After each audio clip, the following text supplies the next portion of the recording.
हरे कृष्ण। मार्गशीर्ष मास अब अपने अंतिम चरण में पहुंच चुका है। ये कुछ शेष दिन साधना, जप और तपस्या को और अधिक गहन बनाने का अवसर है। पूर्णिमा निकट है और इस पूरे मास में किए गए नियम, व्रत, दान और जप अब फलित होने वाले हैं।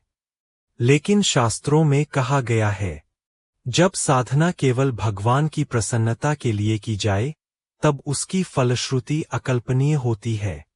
क्योंकि जब हम भगवान से कुछ मांगते हैं, तो वे उतना ही देते हैं जितना हमने चाहा। लेकिन जब हम कुछ भी नहीं चाहते, तब प्रभु हमें वह दे देते हैं जिसकी हमने कल्पना भी न की हो। इसी भाव से आज की कथा आरंभ करते हैं। नारद नारायण संवाद।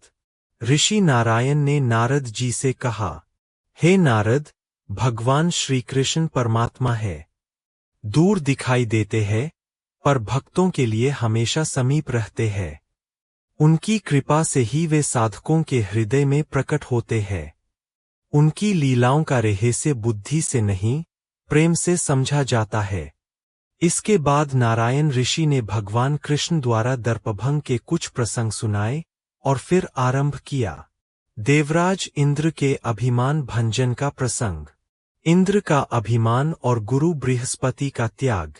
एक समय इंद्र के दरबार में गुरु बृहस्पति प्रवेश कर रहे थे, लेकिन इंद्र अभिमान के कारण खड़े तक नहीं हुए। गुरु ने इसे अपमान समझा और रुष्ट होकर लौट गए। गुरु ने श्राप तो नहीं दिया, पर अधर्म का फल स्वयं सिद्ध है। इंद्र का तेज क्षीण हुआ और वे ब्रह्महत्या के भय से स्वर्ग त्याग कर पुष्कर तीर्थ में छिप गए। इंद्र के अनुपस्थित होने पर राजा नहुष को स्वर्ग का शासन मिल गया। नहुष का पतन। नहुष के मन में सत्ता का अहंकार जागा। एक दिन इंद्राणी शची को देखकर उसके मन में दुष्ट इच्छा उत्पन्न हुई। उसने जबरन प्रस्ताव रखा।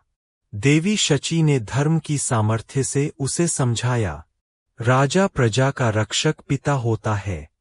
श्रेष्ठ पुरुष 16 प्रकार की माताओं को माता ही मानते हैं। देवपत्नियां भी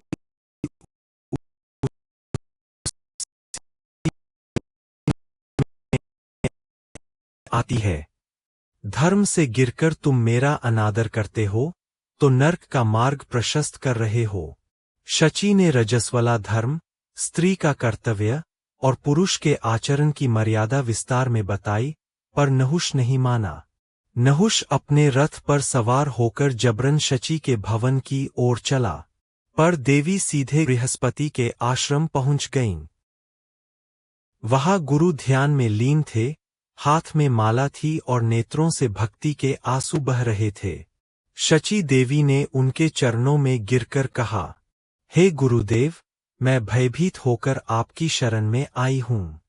आप ही मेरे और इंद्र दोनों के सच्चे संरक्षक हैं। कृपा करें, मेरे स्वामी इंद्र को क्षमा दें और उन्हें यहां बुलाए। नहुष अधर्मपूर्वक मेरा अनादर करना चाहता है। उनके वचन सुनकर गुरु की पत्नी तारा भी रो पड़ी और विनती करने लगीं, स्वामी, इंद्र के अपराध की शांति हो चुकी है, उन्हें क्षमा कर दीजिए। गुरु बृहस्पति ने शांत स्वर में कहा, शची का सब मंगल होगा। वह शीघ्र ही इंद्र को पुनः प्राप्त करेगी।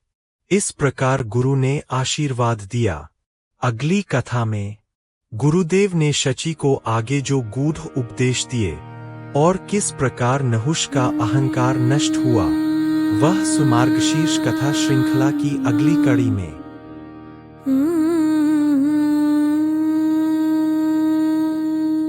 बंसी की धुन से महके वन, श्याम तनु जैसे मेघ गगन, अधर लाल जैसे बिंबा फल, पीतांबर शोभे निर्मल जल। मोर मुकुट की छाया प्यारी, देख मन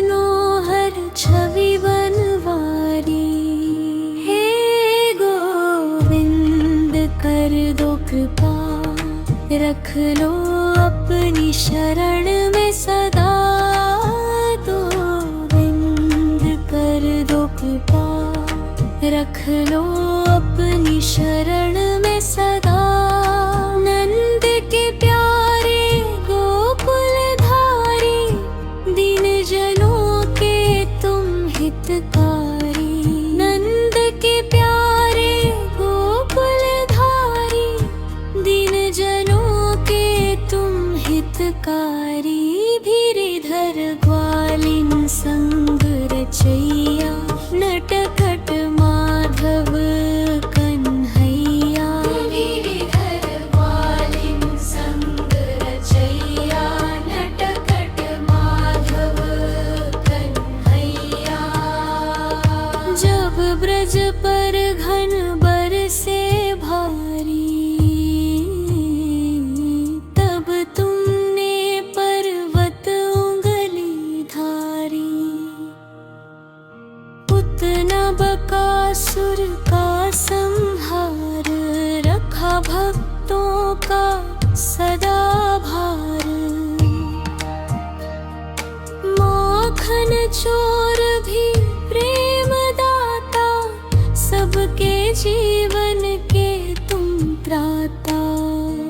सुदामा के आंसू पहचाने, तांडुल के दाने ही मान। सुदामा के आंसू पहचाने, तांडुल के दाने ही माने। विदुर घर साधा प्रेम का आसन, अमृत बने उनके जल, उनके भोग उनके वचन।